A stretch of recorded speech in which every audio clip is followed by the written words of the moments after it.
அனைவருக்கும் வணக்கம். இன்னைக்கு நான் என்ன பார்க்க போறேன்னா, மதுரை மீனாட்சி அம்மனின் தனி சிறப்புகளை பத்தி நம்ம இன்னைக்கு பார்க்க போறோம். மீனாட்சி அம்மனின் விக்கிரகம் மரகத கல்லால் ஆனது. அன்னையின் வலதுகால் சற்று முன்னோக்கியே இருக்கும். ஏனென்றால் பக்தர்கள் அழைத்தால் உடனே ஓடி வருவதற்காக. அன்னையின் கையில் ஏந்திய கிளி அன்னையின் காதில் பேசுவது போல இருக்கும். ஏனென்றால் கிளி பேசுவதை திருப்பி பேசும். அதே போல பக்தர்களின் வேண்டுதலை திருப்பி திருப்பி அன்னையிடம் சொல்லும்.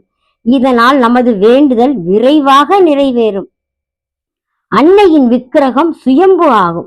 சில ஆலயத்தில் லிங்கம் சுயம்புவாக இருக்கும். ஆனால் மதுரையிலேயே மீனாட்சி அம்மன் உக்கிரபாண்டியனுக்கு முடிசூட்டிய பின் சொக்கநாத பெருமான் அருகிலே விக்கிரகமாக நின்று விட்டார். அதனால் சுயம்பு அன்னை. அன்னை மதுரை யாகசாலையில் அக்னியிலே அவதரித்தவள்.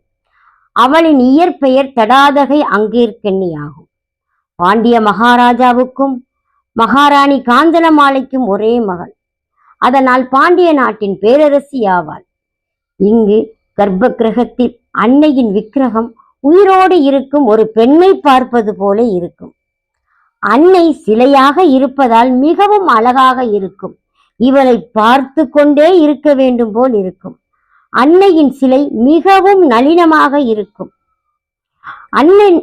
அன்னையின் சன்னதியில் தாளம்பூ குங்குமம் பிரசாதமாக தரப்படும். மதுரையில் அன்னைக்கே முதல் மரியாதை.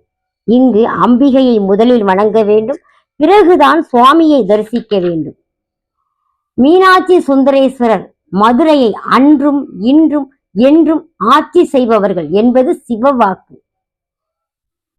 இங்கு எம்பெருமான் 64 திருவிளையாடல்களை புரிந்துள்ளார். வேறு எந்த ஆலயத்திலும் இந்த திருவிளையாடல் புரிந்ததில்லை. அனைத்து சிவ ஆலயமும் முத்தியை தரும். ஆனால் மதுரை சிவ ஆலயத்தில் சகல செல்வமும் தரும் கோவிலாகும். மீனாட்சி சுந்தரேஸ்வரர் வாழ்ந்ததால் மதுரைக்கு வந்தாலே முக்தி. இந்த கோவில் அம்மன் பெயரிலே அழைக்கப்படுகிறது. உலகிலேயே பெரிய அம்மன் கோவில் சக்தி பீடமாகும். ஓம் மீனாட்சி சுந்தரேஸ்வரர் போற்றி போற்றி. ஓம் மீனாட்சி சுந்தரேஸ்வரர் போற்றி போற்றி. ஓம் மீனாட்சி சுந்தரேஸ்வரர் போற்றி போற்றி. ஓம் நம சிவாய. ஓம்